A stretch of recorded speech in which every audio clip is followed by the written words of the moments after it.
got a 2-hour drive here, so just got finished editing up all the hunting videos. Hunting season's over as of last weekend.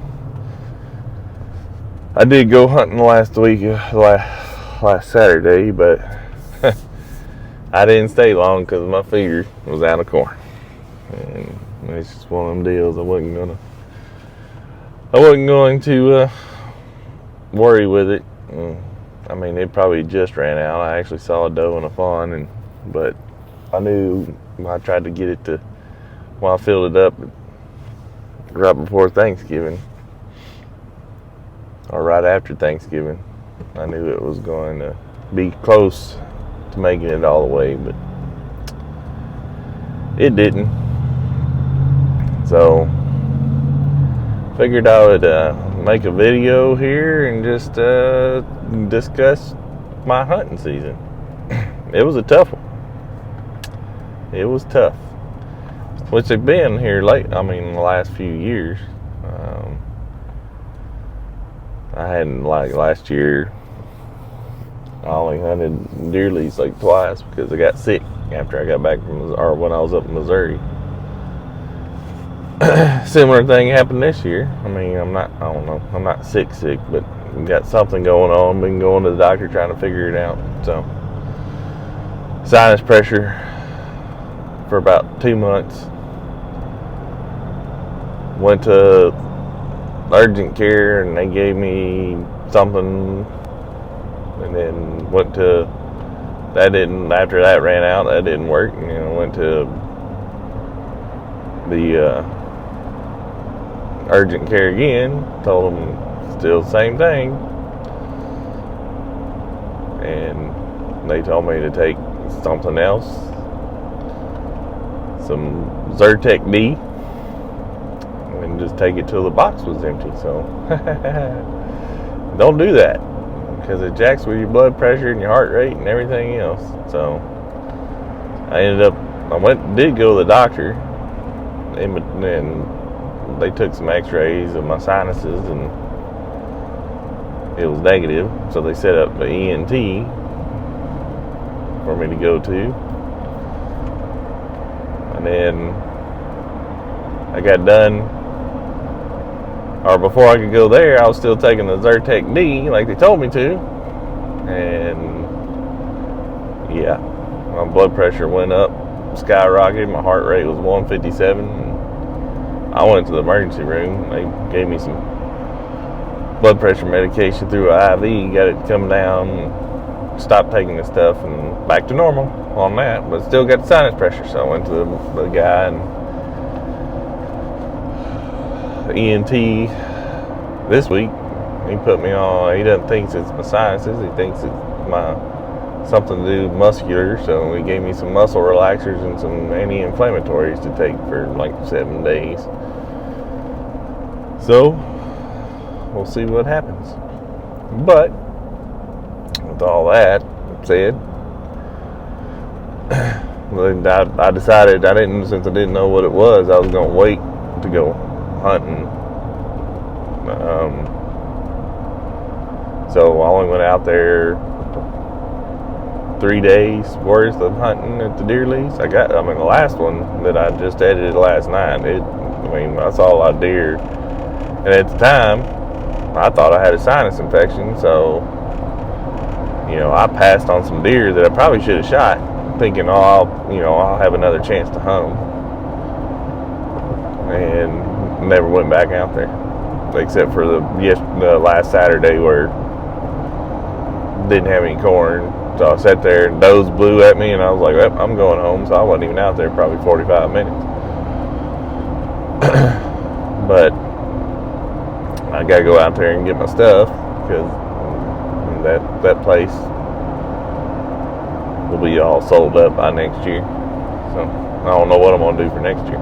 But I'm going to talk about and throw some clips in of everything that happened this year, and we'll maybe discuss what 2024 plans are. So, we started off the year, we went to South Dakota, and like I said, it's been a hard hunting season. We got up there. We went the first week. We didn't get there opening day. We never do. We always go up. We drive on Saturday and Sunday, and usually get there on Sunday. And we got there this time, and my dad, we were unloading the truck. Dogs were in the room, and he walked back in, and they were just excited. And they've been cooped up for 2 days in the dang kennels driving, and one of the Brittany jumped up and hit him in the nose and broke his dang nose. We had to go, took him to the emergency room, and he got. They just clarified it and said, "Yep, you got a broken nose." So he had to deal with that the whole time. He couldn't really wear his glasses, and so he didn't hunt much. It's 2 years in a row we went up to South Dakota and something's happened with that same dog. And he hadn't been able to hunt. But we got there, and it was raining a little bit, I think, the first day. But we went out, and I don't know if I even filmed that. We went out and walked and just ran around with the dogs, burn off some energy. And then we went to the one field where the year before we jumped 2 or 3 roosters out of it, and we just weren't shooting straight, but didn't get any of them, or they jumped too far out in front. But they'd hate it, so there wasn't any tall grass there. So, and it was a bean field. So bean fields don't really hold roosters that well. I mean, it's if you got tall grass on them, you'll find some, but corn's where it is. Corn, Milo's where it's at. So, but then we started driving around. We figured out, oh man, none of the corn had been cut. We were a little early, so they hadn't picked the corn. So they'd been no harvest, or they were just behind, or I don't know what. But we went and walked around, found some different fields that we had never been to before. Didn't really see anything. I walked by myself, and it was kind of weird. It was a weird season. Weird because, me and my dad were trying to go on, and we'd find a place, we'd walk it, and it was rare that all of us would walk together. It was, usually just me by myself. There was a couple times we walked this one bean field. It was a cornfield last year, and we actually jumped one. My brother and I shot at it and thought we hit it, and it fell in the cattails. We know we hit it, but we don't think we killed it. It was running, couldn't get the dogs couldn't find it. We couldn't find it. We sat there and searched for probably 45 minutes to an hour looking for it, and then finally kept on going. We went on. We jumped some more birds further down. Gus found it, and I've learned something with Gus, the GSP. He's not going to hold a point long. So if you see him lock up on something, you better be ready to get on it and run and try to get closer to him, because he hunts big, and I try to get him not to hunt so big, and I have a collar on him. But if I beep the collar and the Brittany's around, but he's gonna cow down, because he's gonna hear the collar beep and he thinks he's in trouble, even though it's not on him, even though you don't even have a collar on him. And then he stays around your feet the rest of the day. The other thing is, and I'm filming on a DJI now. We'll see how it looks. But the other thing is, the stinking GoPros beep. And it doesn't matter. You can turn them down as much as you want. But guess what? They beep 3 times. And the dang shot collars beep about the same, almost the same tone. So whenever I reach up and turn on the GoPro that I got on my hat, it goes beep, beep, beep. And Buck hears it and thinks, oh man, I'm in trouble. And he sits there, and you can see in the video, this sucker was down around my feet the whole trip. So the good thing is, this DJI doesn't make the same noises, and the batteries last longer, which is a plus. So next year I'm going to use this on my hat, and so I can actually turn the sound completely off, but I'm not going to, because it's nice to know, hey, this thing's working. But it doesn't make the beeping noise, so it will hopefully solve the issue of Buck doing that. I'm also gonna probably buy a different collar for Gus, a nice one, an expensive one that has the little receiver on it. It's got GPS in it, so it'll tell me if he's pointing. Because the thing I always worry about is he hunts so big and he gets up and stuff, and I don't know. All I know is he's gone, and I can't see him. So I don't know if he's pointing something or not. So I want to probably get a collar that I don't know if Garmin makes it. I don't know who makes it. I have to look it up, but one that I have a receiver and it can tell you how long he's been stationary. So if he's stationary, I need to go find him. I don't need to call him back or beep him or anything like that, or shock him, because that dog, he don't care. You can hit him with the shock collar, and he'll just keep on running. You can sit there, and I'll hold the beeping down for a long time before I actually hit him with a shock. But he's hard-headed. When he gets thinking for himself, he gets really hard-headed. But I worry that sometimes when he's not coming to the beep, am I calling him off a bird? And I just don't know it, because I can't see what he's doing in the grass.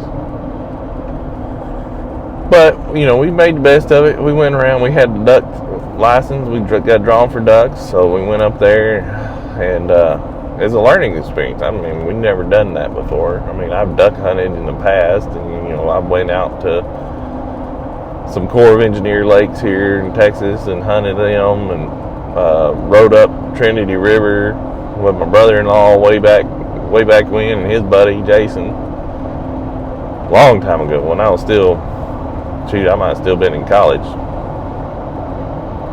So almost 20 years ago this year is when I graduated. So you can't even do that stuff anymore. You can't run up the river. I mean, used to, you could run up the river and jump off the channel. So we've done that. But going, to a different state, and, when we go to Kansas, we've shot ducks up there by just, jumping ponds, basically. You find a pond with water in it up there. Usually there's some ducks on it that time of year, middle of November. So, we know where the ponds are. We've hunted up there. My dad's hunted up there dang 30 years probably. And so we kind of know where the ponds that hold water are, and where, when to get ready. And a lot of times when we go to those spots, we'll carry steel shot, knowing that we might shoot pheasant. In South Dakota, everything's steel. You just use steel shot because you're in so many waterfowl production areas up there. But we use those, we'll switch out to steel shot in Kansas when we're in those areas, and we'll go up, we'll hunt, because we know, hey, there's a possibility we're going to jump some ducks up here. But we hadn't gone out, we hadn't taken the decoys out. And if you saw my decoys, they're old. Them things are 20 years old. So I wasn't going to buy new decoys. I might someday, but not until I, get everybody wanting to do it. That's the big hard part. I want to duck hunt, and just trying to convince the other guys to go duck hunting. So I get the duck, duck decoys and everything. We took them up there, and we was like, okay, let's try one. Drove around a little bit scouting the first morning, because the first day my dad broke his nose, so we didn't go anywhere. So the first morning drove around kind of scouting, looking for a place, And we're doing this all on public land, our walk-in hunting areas. It's private land, but they set them up in walk-in hunting areas a lot in the Midwest, different states in the Midwest, for pheasant and duck and all that stuff. So you go find you a place that has a pond on it, and you go out and set up your decoys and sit there and wait. Hopefully you found a good spot. So yeah, the whole time we were driving around, that's what I was looking for. And those places to duck hunt. So went and did that, drove around a little bit early, found a couple places, marked them, then went pheasant hunting. Caught up with Chris and Jerry and went pheasant hunting. First field I walked by myself, didn't see much, anything. The dogs did pretty good. That one, Buck didn't. I mean, he eventually got around me, but. And then we went and found some other places and hunted, and then that afternoon went to this one spot that we wanted to hunt last year, or 2022, the first year we went up there. And there was something, when we went over to it, someone was there, so we didn't go. So I went there. It was hot, 70 degrees.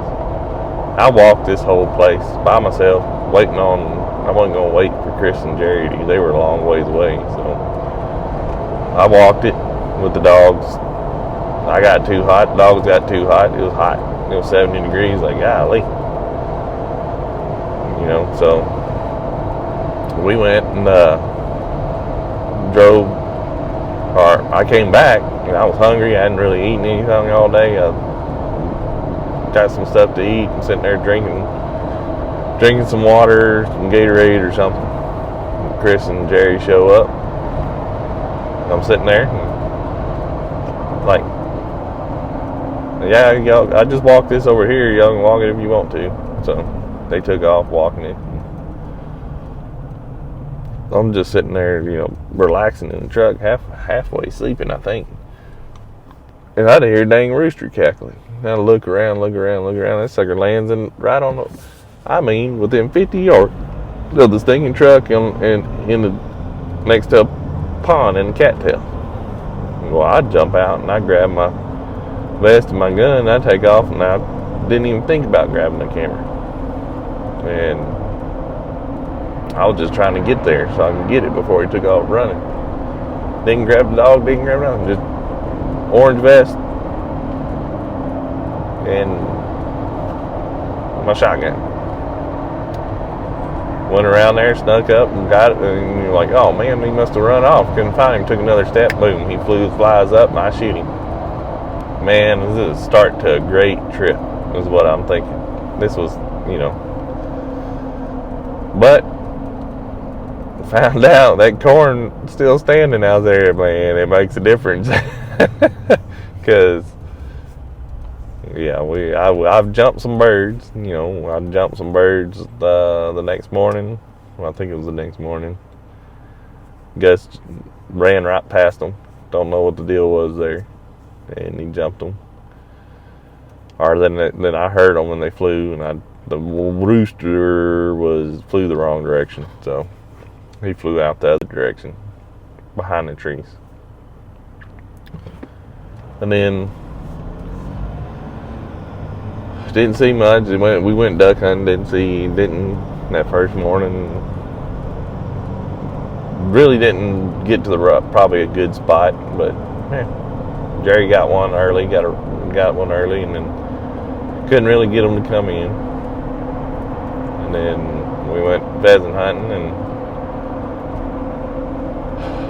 I found a place. It was pretty good, but like I said, Gus hunts big, and he was too far out in front, and he jumped. I came 4 birds, I think, and one of them I actually had a shot at, and for some reason, I shot straight to the left of him. I don't know what, or under it. I was pretty sure it was to the left, and just missed him. And then he jumped 2 more, and he was 100 yards in front of me. I didn't have a chance at those. So found another little hole to duck hunt. Went over there, got some birds to come in. Didn't got them to turn. I finally got some birds to turn calling, and I don't even think I got it on camera actually. But I got them to turn, and then the goose flew across. I started to jump up to think about shooting the goose.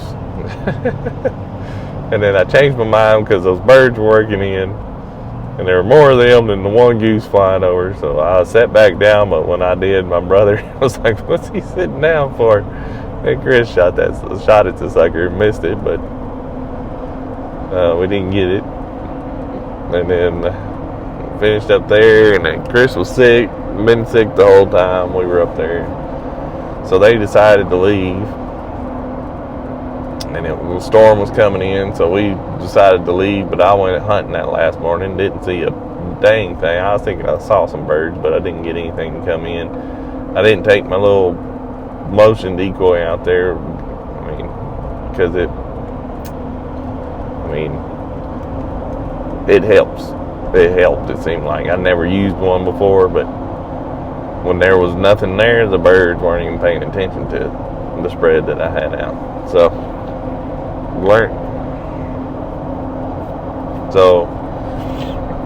learned a lesson there, but we went back and we packed up after that. Basically that was just a go over, do one last hunt, and jumped in the truck before the weather, went and washed it, and took off heading back south. And we were pretty much staying on the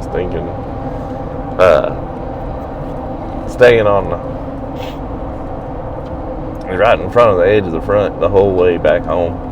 We stopped in Kansas for the night. The next morning we woke up and it was pretty chilly. So, but then by the time we drove 70 miles, 100 miles, we were back on the other side of the front. So we got home. I went back to work for a week, and then jumped in the F-250, my dad's F-250, because I didn't want to drive the Jeep up there to Missouri, and jumped in the Jeep and went to Missouri and deer hunting. Got to Missouri, and the place I hunt, my buddy, he has a lot of trail cameras out, and I have access to them, so I could see the pictures, and there wasn't really anything. November 6th, I think, was the last time we'd seen a deer of any note on the trail cameras. And he just walked through this one area. He was only on one trail camera, and it was for 3 pictures and then done. And the rut was starting to happen, so that's probably what it was. So went up there, got everything ready to go hunting, and the first morning it was cool. I saw some young deer, and I actually saw a deer that my buddy ended up shooting after I left, a little 8-point mature deer. But it just you never know. You go to Missouri, you go to those Midwest states, they got big deer. So unless you're just if you're hurting for meat, you shoot a doe. So you try to find something decent size to shoot.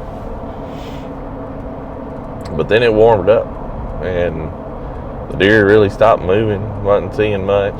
Tried different things. I always heard these stories of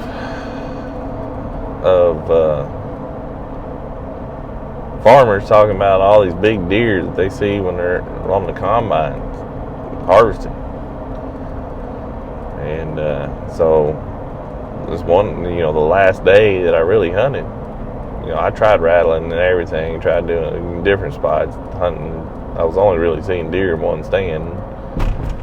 Rattling wasn't working. So I was like, okay, well. Went to this other place, and this is where I'd seen some deer the year before, and jumped the creek, went and sat by a tree over there. Nothing. Well, that night I heard them combining over there across the fence. Just down from a stand that we have on the other side of the creek. So we called the farmer up and asked him when he was going to be combining the rest of it. He told us when he was going to try to get to it. So the problem in Missouri was, and it might have been the problem up in South Dakota too, I don't know. But we didn't ask any farmers up there, but from what I was told in Missouri was that the grain places just weren't taking corn. They didn't have any room for it. So they were leaving it in the field. They didn't, not everybody had, I watch Millennial Farmer, and he's got a big, huge silo system, but not everybody has that, I guess. So, they're taking it and they're putting it in 18-wheelers and hauling it straight to the stinking, whoever, whoever they're going to sell it to. So, but if they're not accepting it, I guess you just leave it sitting there. Because in years past, when I've been up in Missouri, actually earlier, they're either done harvesting corn or they're in the middle of it, and that's during bow season. So, it's one of them deals where I was like, okay, well, we'll go out here, and I wanted to do something. I forget what I was doing. Now we went to pick up deer stands because the other guys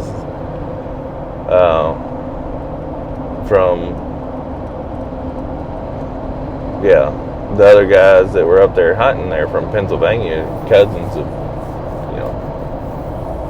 my buddy's wife. They were up there hunting too, and they were having a hard time too. And we ended up shooting does, or they ended up shooting does, but I don't think they really got a buck. I can't remember them getting a buck. They just shot does for meat. But we got up there and driving through, and man, he's out there combine. They didn't call us. So we run back to the house, offload everything, get ready to go hunting. Ken goes up on one end and sits in the tree stand on one end that he has these people he hunts on. It wasn't his place, but we got permission to hunt. And I went and just sat in this other field. So the hope was is that he's sitting there combining. If anything's in that corn, things gonna run out either to the north or to me or to the south. Which actually, the funny thing is Ken saw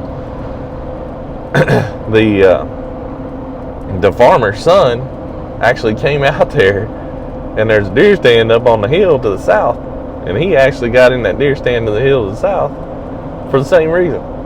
So we had pretty much all of it covered. The east side of the field wasn't covered, going back down towards the river bottom, but every other side that was covered. We were like, man, Ken's over here. What runs over here will get me. If I run over here, it'll get me. And we didn't even know. Ken just saw the guy go up into the stand. So, sitting there, thinking, man, this might be a good deal. Nothing.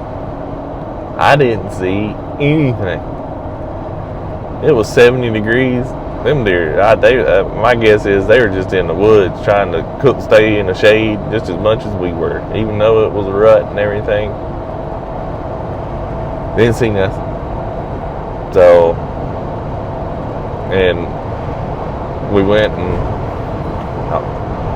the next morning I went back over to the same area thinking, well, I've been up there before and had someone come up and cut, harvest corn, and then sat in a tree stand on the other side of the fence and had deer behind me all over that corn all night long. That day, just tearing it up. So, next morning I went out and sat in the pop-up blind on the hill that's been there. It's Ken's son-in-law's pop-up blind, and his stepdaughter's pop-up blind. That's where they hunt. And I went over there and sat there, and I saw one doe. One doe, and it might have been a doe fawn, but it was small. So, packed up. I did get some bacon. There's a Amish community up there that's not too far from this farm there, and found out that the guy knows how to make some bacon, so I Kim took me some pork bellies over there, and I got 50 pounds of bacon, brought it home, gave half, or my brother bought half, I bought half, so, or my dad bought half, so brought that back. Need a bigger cooler so I can get more next time. See how long this lasts. I drove home, and on Friday, I think it was, which I will never do again, because I hit Dallas traffic at the wrong time, and it sucked. But I took the toll road. No, it was Fort Worth traffic, I guess. I took the little toll road so you can bypass all that, and it's like 30 or 40 bucks. It was expensive. Of course, wasn't expecting that. It's only usually in the past it's only 8, but I guess they charge more for whenever it's not time to, whenever it's rush hour or whatever. But so got home. I don't think I hunted that Saturday. I thought about it, but I didn't get home till after pretty like 6 or 7 o'clock. So I basically just unloaded and got ready to go hunting. I don't think I hunted that weekend. Went back to work for 3 days. Had Thanksgiving here at the house because I couldn't go on Sunday because we had Thanksgiving with my sister and her family and my brother, his family. So we did that on Sunday, and I drove. What the heck is this dude doing? Punching at the wind, standing in the middle of the road. He's crazy. Okay. He owns something. But we had that on Sunday, so I drove over there. It's on the way back home to my sister's house.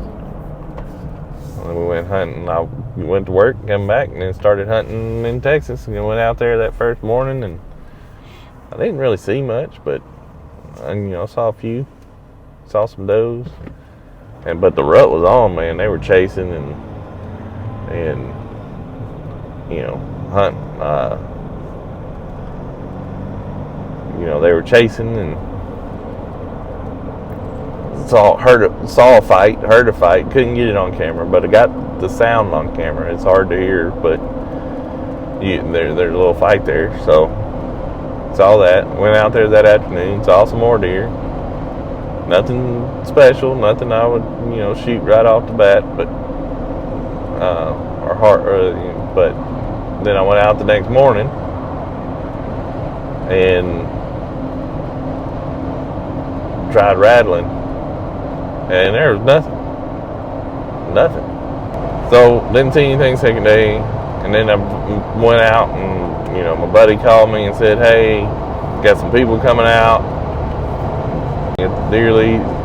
You're going to be looking at it to buy it possibly. They're supposed to be out there between this and this, but just to be safe, go hunt my stand." And I went over there. It was the best hunting day I had all year. Deer everywhere, bucks everywhere, but still chasing does, and I messed up, hit a button or something, putting the thing in that bag, missed all the good grunting and all that good stuff. But it was good. So I did that and had a good day there, and that's when I had what I thought was a sinus infection. And then when all that stuff going down with the sinus pressure and feeling lightheaded and stuff like that, and I was like, I didn't want to go out in the cold or out mess it up and get worse. So I just was like, okay, I'm gonna hold off on hunting here. So that's what I did, and it ended up being the end of the season. So